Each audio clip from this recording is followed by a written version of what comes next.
They're winning. Okay. Anyway, Winning. Our enemies.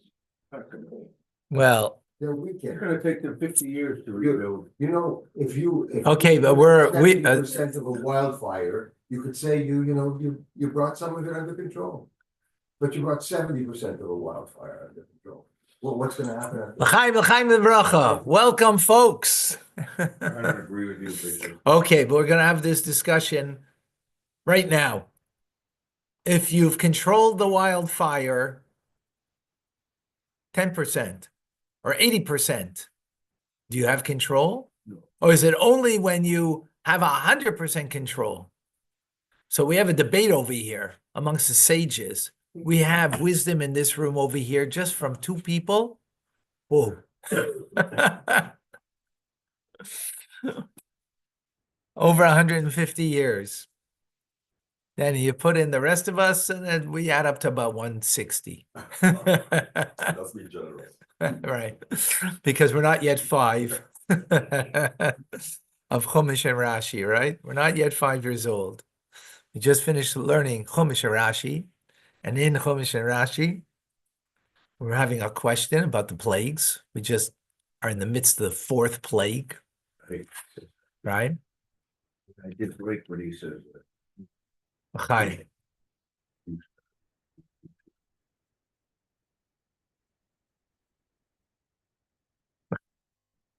Shimeleib.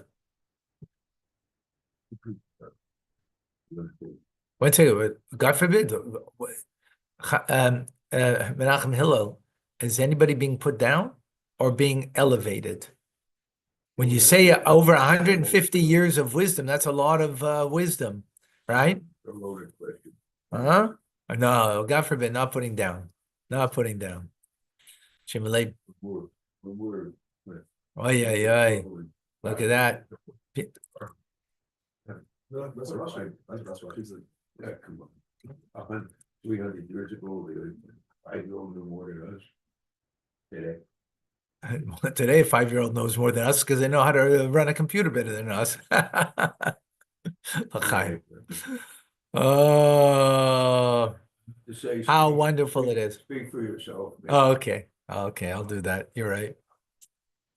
You're right. My grandchildren know better the computers than I do. Grandchildren, I agree. All right. The bottom line is what? What's the bottom line? If Rashi only knew what he would cause in hundreds of years later.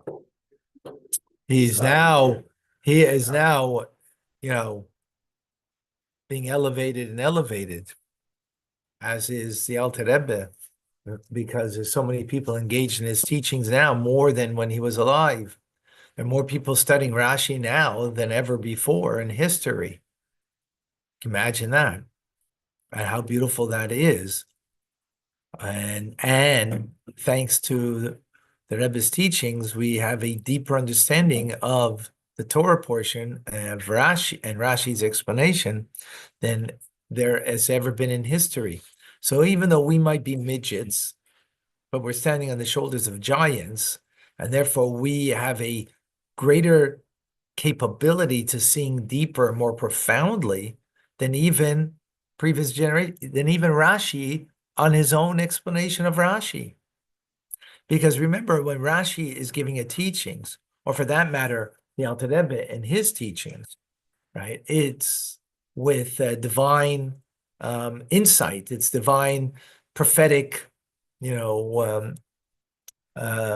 inspiration. And but what that means is, as the Rebbe said many times about himself, or several times at least, that he prophesied without knowing that he was prophesying, because he was saying words that God gave him to say, and he didn't even at the time of saying it realize the prophetic vision, whether it was the 6-day war, where the entire Jewish world was in a panic that, this could be the end, or God forbid, not the end, but at the tragedy that would be, and how many sacrifice of lives there would be, lives sacrifice, right? And the Rebbe, said things that were the opposite of what everybody else. And as he said later, that he prophesies without knowing what he prophesied. What does that mean? It's because God's giving him the words. God is giving him the insight or the inspiration. And then since it's from God, so therefore it is full of divinity and holiness, but that doesn't mean you understand it. So the same thing in the teachings that we have of the Alter Rebbe or of Rashi and Chumash, right? They have divine inspiration, but that doesn't mean they had the full insight as with generations that came of commentators that give us deeper understanding and explanation of the teachings. So Rashi, we have the Rebbe giving us an insight into Rashi that not necessarily Rashi had the full awareness of it. And we have it in a sense more than Rashi, but we're a midget compared to Rashi. Yeah, but we're on his shoulders. And not just Rashi's shoulders. Of all the generations that were commentators of the Mizrahi, the Maral of Prague, all of the different commentators of Rashi that we have access to. So we have all these giants that were on their shoulders, and we're a little nothing, but we're on their shoulders. So therefore we have a deeper understanding. And same thing with Tanya, right? We're totally midgets, but yet we have the teachers that came before us, the Rebbes that came before us, who gave us insight into these teachings. And therefore, we are privy to a deeper understanding of things that, being, again, midgets, but yet on the shoulders of many giants that came before us. Welcome to Tanya Today. I'm Rabbi Ronnie Fine, coming to you from Chabad Zichron Kadesh in Montreal, Canada, where it's a privilege and a pleasure share with you the Tanya. And hence, with all the wisdom in this room over here, Shemaleib, right? So as the statement I made, I still hold by it because I didn't say it as a put down at all, God forbid. 150 plus years, right? But I'm a midget, but I'm standing on your shoulders, so I could see more further than maybe you could. You got that? Yeah. So I can be the midget, right? But yet, if I'm standing on the shoulders, that's what's important is that if you stand on your own shoulders, or I guess you can't, if you stand on your own 2 feet merely, you're not going to see very deeply. But if you're standing on the shoulders of others, then you'll see more deeply. So the kunz is, you know what kunz means? The trick. The trick is to be able to do that, to be able to stand on other people's shoulders. If you're just standing on your own 2 feet and giving your own explanation, you're standing on your own 2 feet. But if you're basing it, right, on other teachers, right, sages of Israel, and you're standing on their shoulders, and then you add on to that to give deeper explanation, right? Oh, now that's something. That's the trick. All right. We begin today. Chapter 15. Yeah, chapter 15. So everything that we've learned previously, now we can understand an interesting statement. Statement says that, and you will return and see the difference between the righteous man or the righteous person, right? Actually, it doesn't say man, but the righteous person and the wicked one, and between the one who serves God and the one who serves him not. Now, you might think that that's just a repetition, that the one who serves him is the righteous and the one who serves him not is not the righteous, right? It's the wicked, the repetition, but the alternative. No, it's not. It's actually speaking about a Beinoni, and he explains. Otherwise, because there's 3 levels. There is the righteous, the wicked, and in between her is the Beinoni. And in the Beinoni, we're going to see there's 2 levels of the Beinoni here. But before going into that, why is the one who serves God not the righteous? Because to serve, what does it mean to serve? It means you're in the middle of the service, right? You're serving in the army. You're serving in, in the restaurant as, a bartender. You're in the midst of your service. You're doing the work. So the Beinoni is in the middle of doing the work. What's the work? The struggle. As opposed to the righteous, are they in the middle of doing the work? Gents, gentlemen, are they in the middle of doing the work? No, because they've done the work. And therefore the righteous are called Eved Hashem. They're called the servant of God, meaning they have served. They are. It's like a doctor. Is a doctor in the middle of his work to become the doctor? No, he's the doctor already, right? Is the king, the wise, the sage, or the king? They've already been bestowed with the title sage, king, because the sage has come to that level. The wise one has come to that level through the efforts and the work of becoming scholarly. But now it's a title, because the righteous have already banished the negativity in the left ventricle of their heart. They're not struggling anymore. They've made the grade, right? They are ready. Isn't there two levels of righteous? The Yeah. righteous, I mean, and using your example, for example, of a person who becomes a doctor, if he sort of goes through his doctoring on the merit that he learned, eventually he'll run out, because Right. first of all, there's always, in More. that particular case, new information. And he's got to keep going. He's got to keep studying constantly. Right. And the same thing in terms of here, we have two levels of righteous. The one who's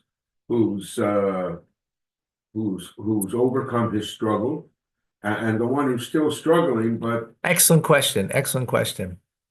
Shimlev is asking. So it's true. If you don't constantly grow, then you're regressing, right? Either you're growing or you're regressing. Absolutely. So the tzaddik is growing, but he's not growing through the struggle of the animal soul that he has to grapple with, right?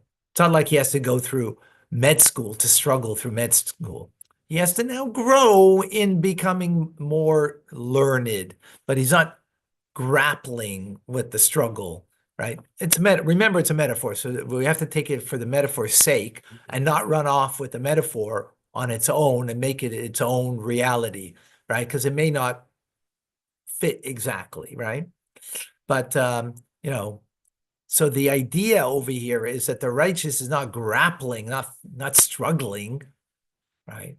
Going through med school, going through righteous school, right? To become right. They became righteous. So they're called a servant, not one who serves in the present tense.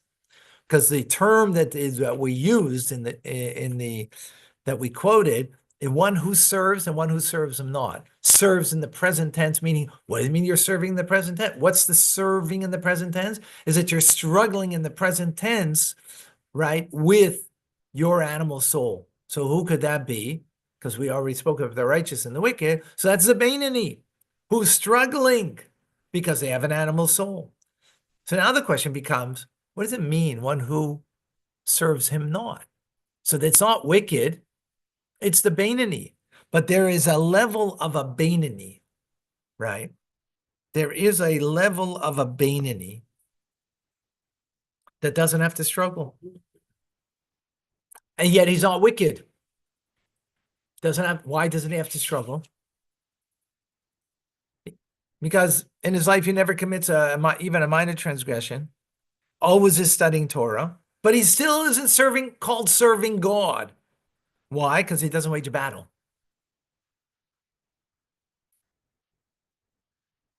He doesn't wage a battle. Why doesn't he wage a battle? Because his evil inclination doesn't oppose him. His evil inclination doesn't, but not that he doesn't have, not because he conquered it. The righteous have to conquer it. They have to conquer their evil inclination. But this person might seem very righteous because he doesn't have to deal with it. Why? Because his nature is assiduous and he's free of conflict of any sexual desire. So he's not driven by any sexual desire. He's got a frigid nature. Even when it comes to materiality, he lacks an enjoyment in material things. just doesn't have doesn't have an affinity to anything physical. So he doesn't have to work. He doesn't have to struggle. He doesn't need to create a love of God, to have a fiery passion, right? To overcome the negativity within their left ventricle, the heart where the animal soul resides. The hidden love of God is sufficient for this person. For this reason, it's considered this person's not really serving God, because they're just doing it by their nature, and they're able to access the nature of the hidden love that's in their heart to do what's natural for them. Yet, in fact, they don't sin when it comes to thought, speech, and action, but they're not engaged in giving, in struggling.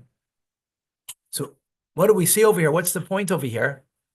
Is it's in the struggle, and we're in the middle of an idea that we will tomorrow elaborate upon it greatly. So yeah, tomorrow we will have an elaboration on this idea, and we'll come to actually a very important kind of basic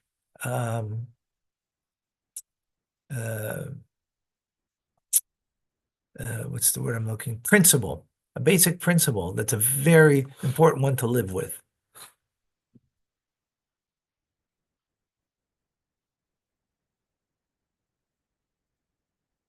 Oh, it's freezing. Oh,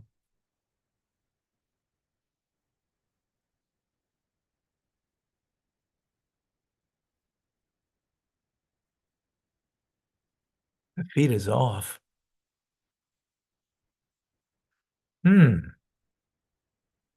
Okay.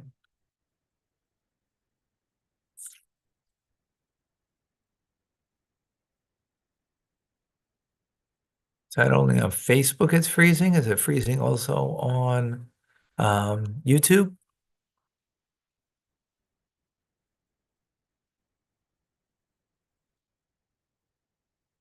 Working now on Facebook. Okay.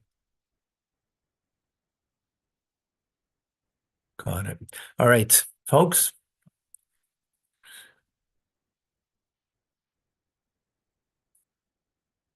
Thank you for being here. We'll continue our conversation, our learning, our Fabringen.